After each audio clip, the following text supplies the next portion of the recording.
Hello everyone, and welcome to the unboxing and review of the Star Tarot 2nd edition. This deck has been in my Amazon wishlist for quite a while, and then I actually saw it on a friend's Crystal Life sale, and I had to have it immediately.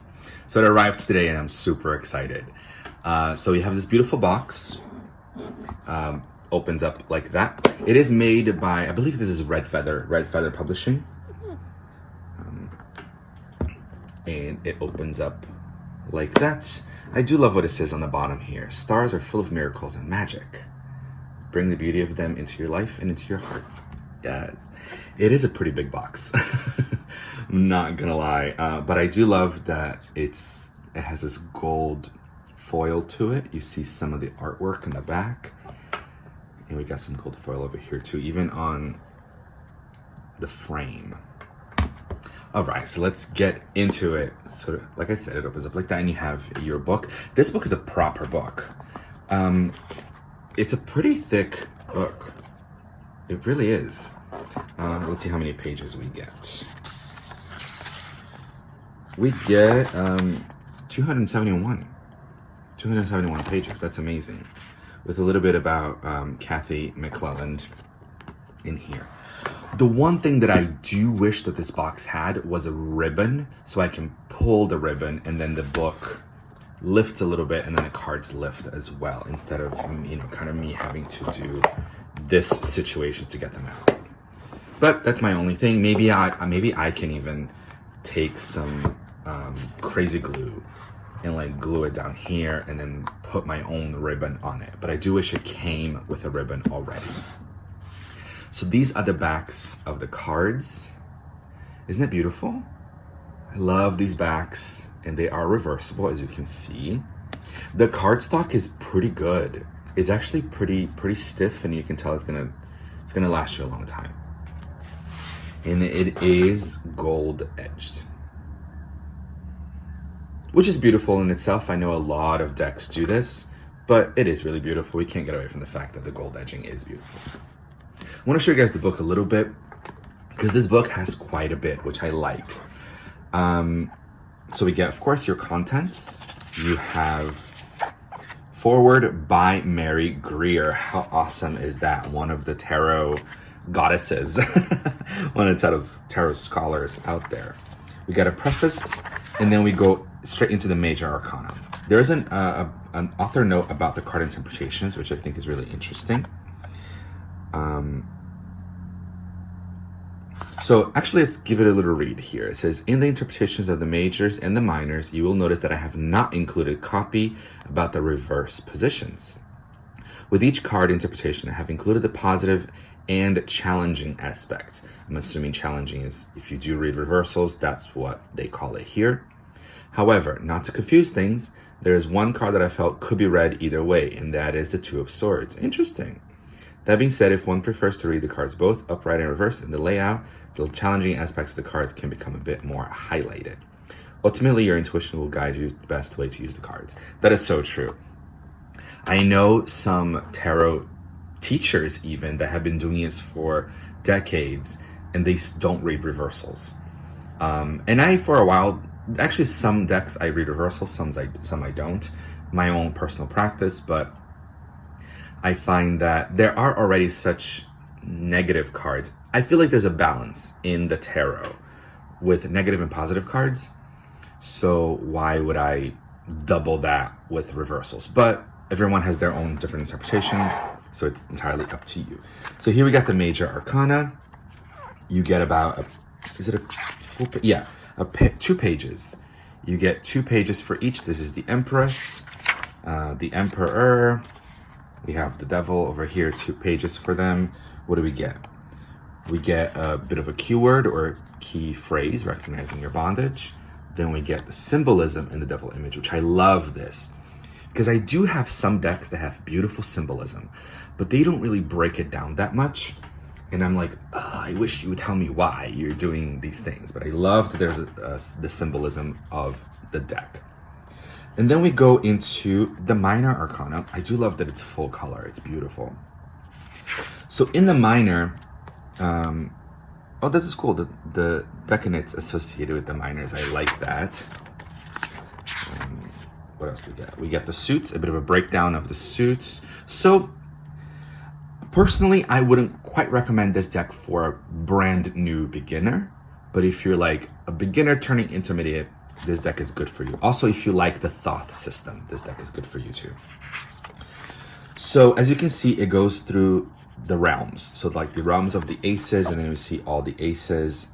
Then it goes into the two, and then it gives you a page of what the twos mean across the tarot, across the suits.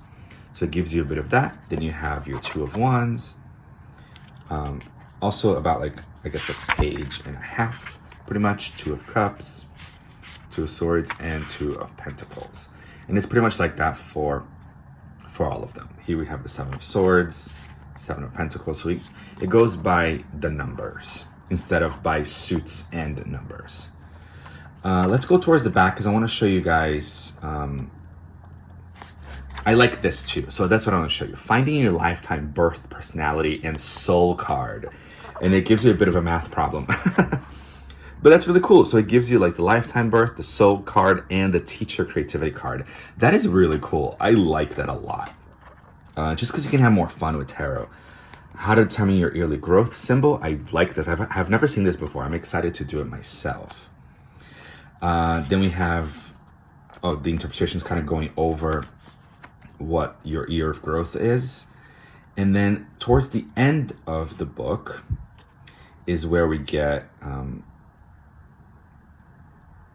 tarot spreads.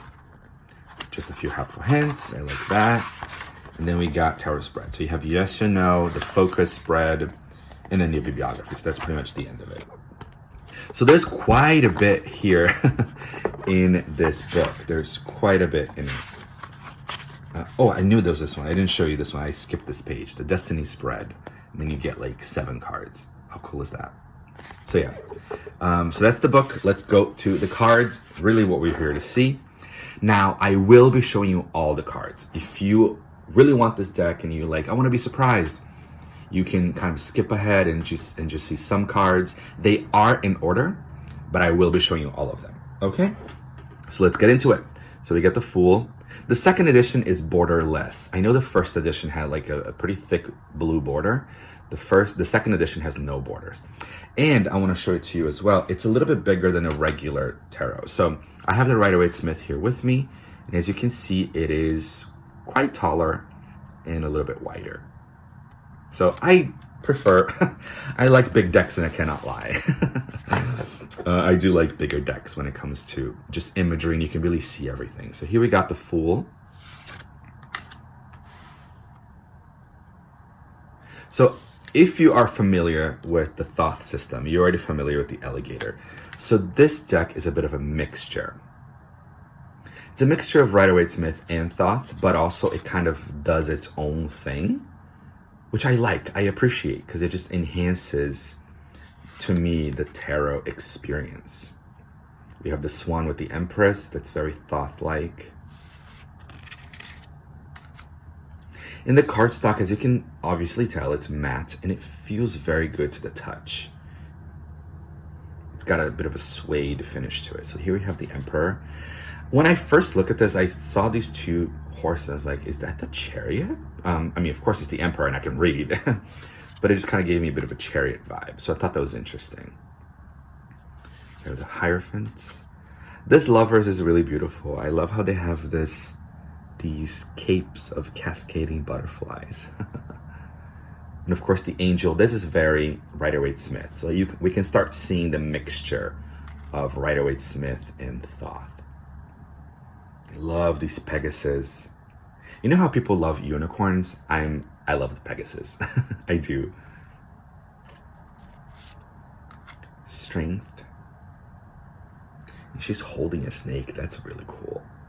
What I like too, I didn't expect this, but the carvings in the trees. This is a bit of a theme throughout the deck. And here, of course, we have our cover, which is the Hermit.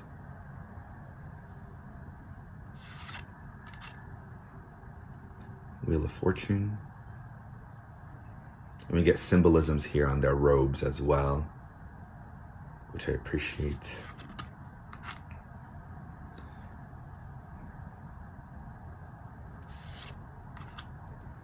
Hanged One.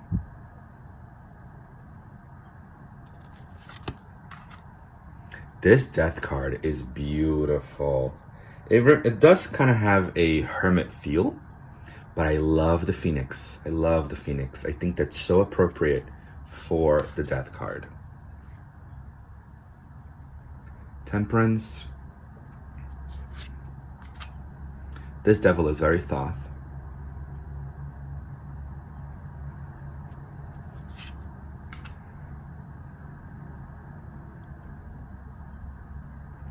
This deck, honestly, is so rich in symbolism. It really is. Of course it is. It's the tarot, but the artist really did a fantastic job with this deck. My only regret is that I didn't get it earlier. No, I'm kidding. We always get things at the perfect time, right? One thing I didn't expect as well is for this deck to be so Native American. I didn't expect that because I haven't seen a lot of unboxings from other people from this deck because I was one of those people that wanted to be surprised. But there's quite a bit of a shamanic Native American illustrations on here, which I love. Got our Ace of Wands.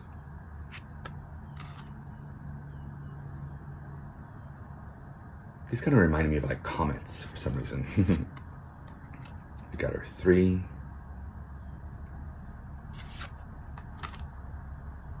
This 4 of Wands is adorable. Look at the little bears and look at the plenty. That's just gorgeous. This 5 of Wands, I see the volcano, I see the fire, right? But usually the 5 of Wands in my mind has to do with strife and challenges and competition. So it will be interesting to see more people on it. But I'm safe in the knowledge that the book gives you the breakdown of the image. So I'm okay with that. I can't wait to kind of get into the book and be like, oh, what do you have to give me? You know, why did you pick this image? The 6 of Wands is beautiful with this horse here kind of made of sky and this person, and they're just kind of grabbing the star. That's so beautiful. 7 of Wands, very shamanic energy in this card. 8 of Wands, this is very Thoth.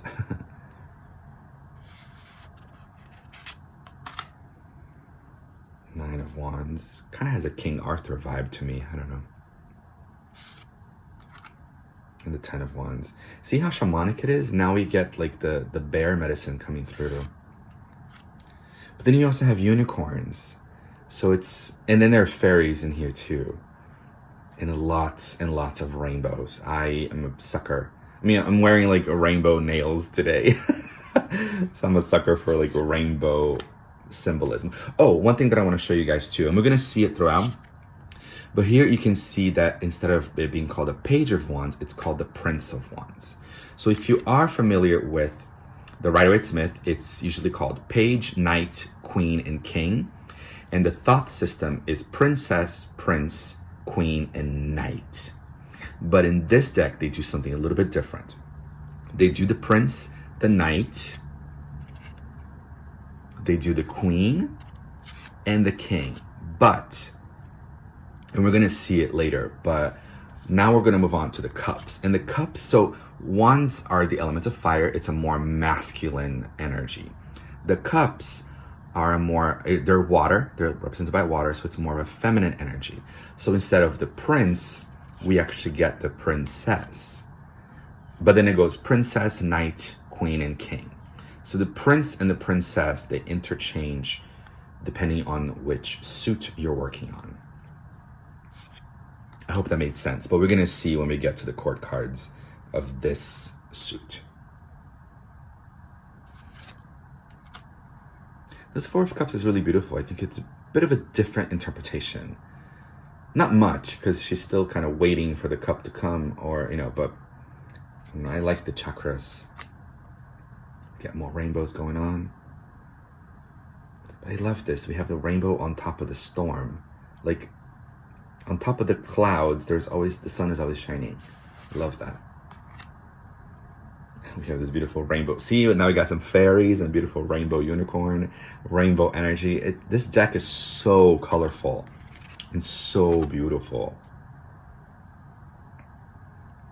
Needless to say, I'm really happy I have it. I'm really happy it's in my collection. And I know in the beginning I said I wouldn't 100% recommend this for a brand new beginner.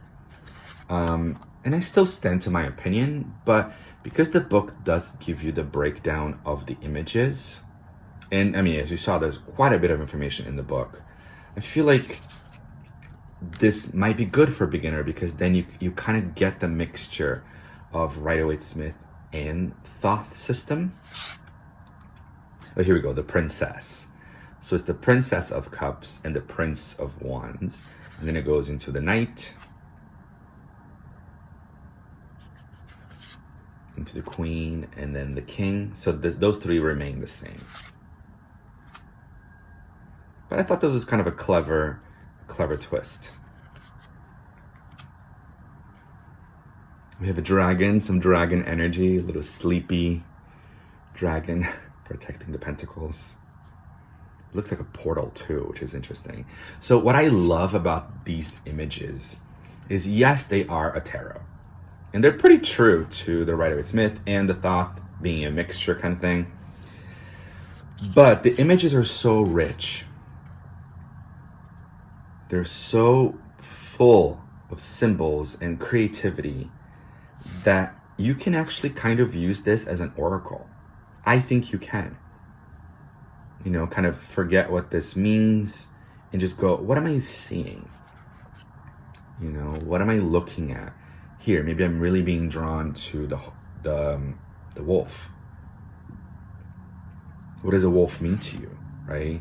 See, this one, of course, obviously very, very Native American for the Six of Pentacles.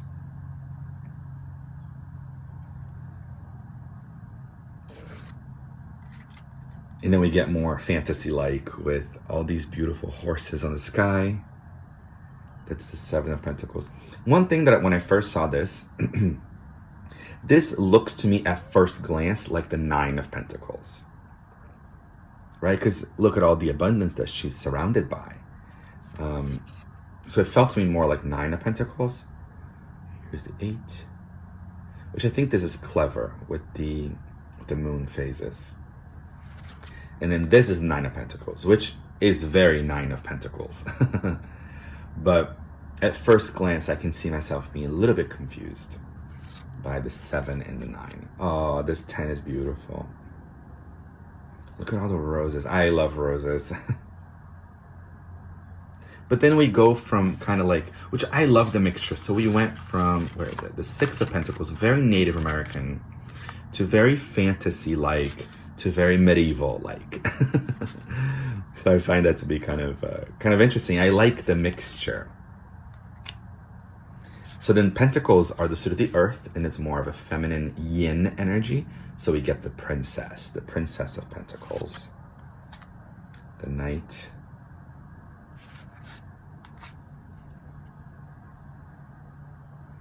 I don't know if you guys are familiar with the Dreams of Gaia Tarot. I have an unboxing on my channel, on my playlist. And this kind of reminds me a little bit of that artwork. This one too. This unicorn is really beautiful because we see the head at first, but then all these plants are the body, and then here is the tail. Isn't that interesting? I don't know, I thought that was just really cool. Very fantasy-like. This Ace of Swords is very Thoth.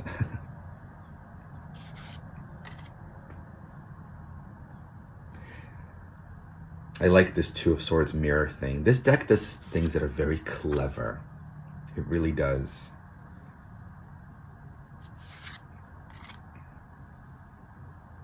Four of Swords. This one really intrigued me because I want to know why the fish and why the bears. I guess the bears for hibernation, but the fish, I don't know if it's a salmon. I'm excited to look at the book and see. Again, this deck really invites you in to learn more.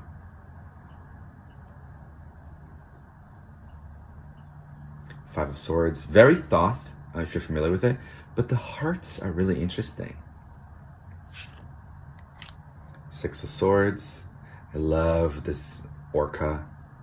We have two over here and then this cosmic one. So it kind of has a bit of a galactic nod as well. Of course, it's called the Star Tarot, but it's got a bit of a galactic nod to it, even though it can be a mixture of Native American, shamanic, and also very fantasy-like.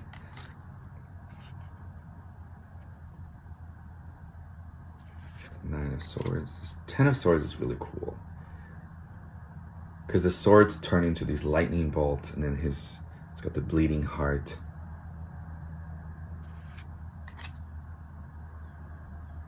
We got the Prince, because swords are the suit of air, so a more masculine energy. We have the Knight, the beautiful Pegasus, the Queen of Swords, and finally the King of Swords. Here are the backs one more time. Here's my fingerprint. That's actually starting to disappear. So that's really cool that you know that the cardstock is good enough where you are gonna get fingerprints on it. That just happens with any deck, but that it kind of like goes away, that it disappears. All right, guys, so I hope you all enjoyed the unboxing and review of the Star Tarot. Thank you so much. Have a beautiful week out there, and I'll see you guys next time.